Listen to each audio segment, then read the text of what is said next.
11:33, Mike Missanelli Show. We are live at the Sixers training camp, kind of the opening day with all the media responsibilities, photos and such, and we are joined by the man, the president of basketball operations for the Philadelphia 76ers. Daryl Morey joins us. Hello, Daryl. Good to see you again. Thanks for having me on. So let me take us back to your mindset after the season ends.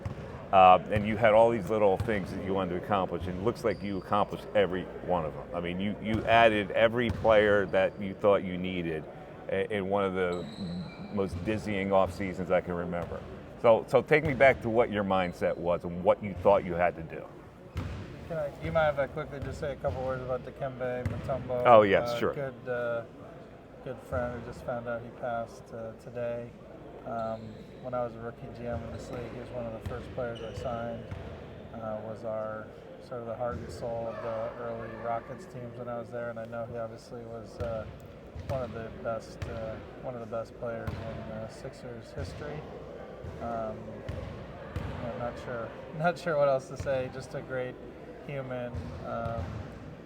We would work with him to do the important work he did in Africa with hospitals. The hospital access when he started was pretty non-existent in his home country, and by the time his career ended, he had put in MRI machines in so many places and affected so many lives. So anyway, rest in peace to Dikembe. On the roster, obviously, we're very excited. It was I would say, a nerve-wracking off-season because we did have to accomplish quite a bit to put ourselves in a position to have a chance to win the championship, and nothing was for sure. It was obviously a team effort. We have a great group. Joel Embiid was just super recruiter out there. Coach Nurse, obviously, players love playing for him. That made the job easier, but getting a Paul George, a guy with his accomplishments, how well he fits with Tyrese, was a huge priority. And then, to your point, backup center, some guys who have been there, toughness, and Caleb and Kyle Lowry, Reggie Jackson, getting Oubre back was a big. All these things were super important, and then Yabusele was sort of a nice end of the summer. Yeah, I want to talk to you about that in a second, but let's talk about the pursuit of Paul George, because a lot of people are throwing curveballs out there. All these reports coming out that now the Sixers aren't involved, blah, blah, blah, blah. How did you work the back channels to make this happen?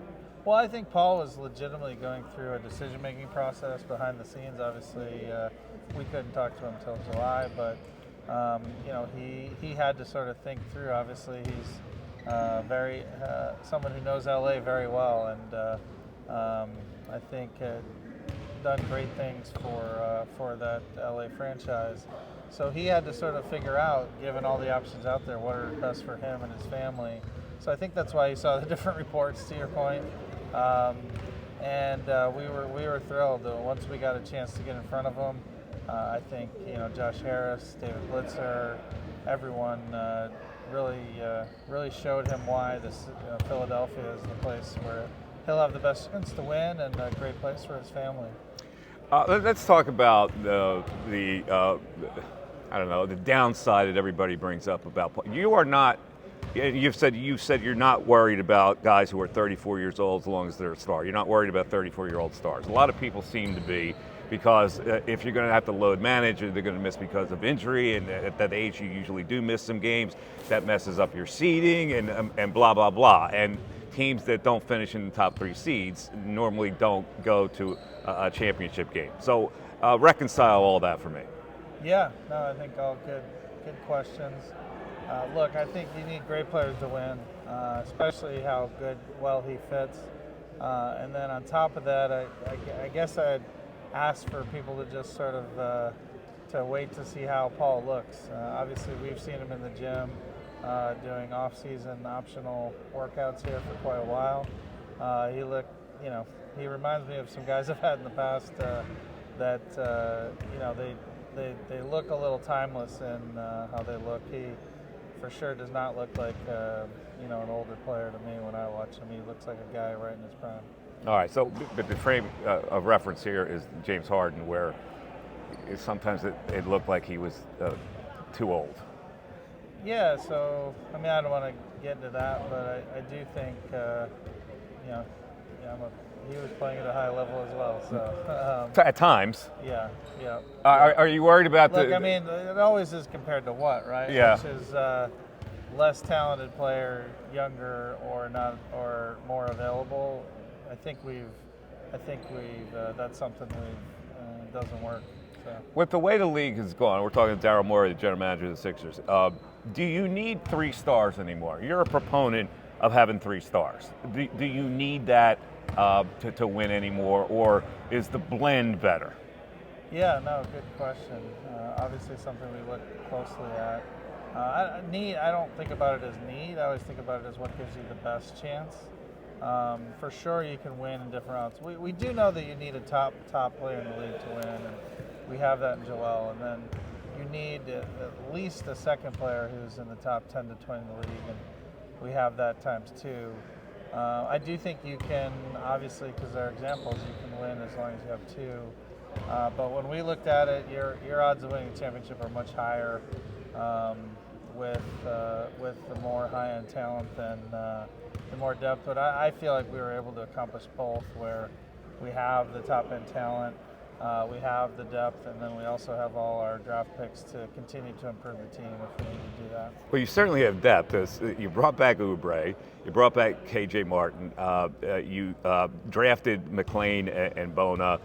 You bring in Caleb Martin and Paul George and Eric Gordon, and you re-sign Lowry, and so you have a roster of, and you got Ricky Council in the fold, Reggie Jackson, the whole bit. You've got a roster of like 12 really solid players.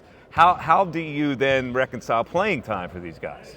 Yeah, I think they're not all going to be able to play, but to your point earlier, we are going to be smart about how we manage the Paul Georges, the Joel Embiids, the Lowrys through the season.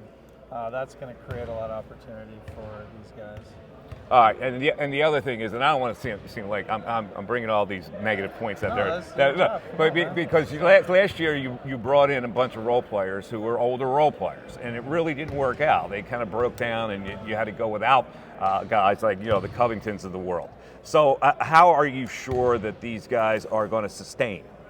Well, you're never sure about anything, obviously, but part of it is, like you mentioned, having a full contingent of that, plus a lot of high-end talent. We feel good about how we'll be able to manage that through the season. Does McLean get playing time this year? McCain, sorry. Sorry, no, McCain. It's okay. Yeah. I would say if he's playing this season, that says a lot about Jared, because it's extremely hard to break into a team with aspirations like this. But Tyrese did it, as you remember, towards the end of his first year. So that would be a stretch goal for him. Generally, like most players drafted in that range aren't contributing until year 2. All right, you go to the Olympics this year, and you see this guy playing for the French team who has a monster series. Did that convince you to go after it? Because people are there say, well, how come he's not in the NBA? All of a sudden, you reach out, boom, and you sign Yabusele. Was his performance there the thing that brought you there, or you obviously knew of him? It can't hurt. Actually, we've tried to sign him for 3 seasons. I think Guerschon mentioned that as well. He was with a team that's notorious for it's hard to get out of. You usually have a very big buyout, and he had 2 things happen. Both, he continued to improve overseas, and he was getting towards the end of his deal with Real Madrid. That opened up the possibility. If folks want to feel really good about this, only Guerschon knows this, but I'm pretty sure he might be losing money playing for us this year because he had to exit his deal in Real. That's not straightforward. Obviously, the only way we had to sign him, but he really wanted to be in Philadelphia. He really wanted to be with a team that could be as good as us, and one where he saw a lot of roster opportunity.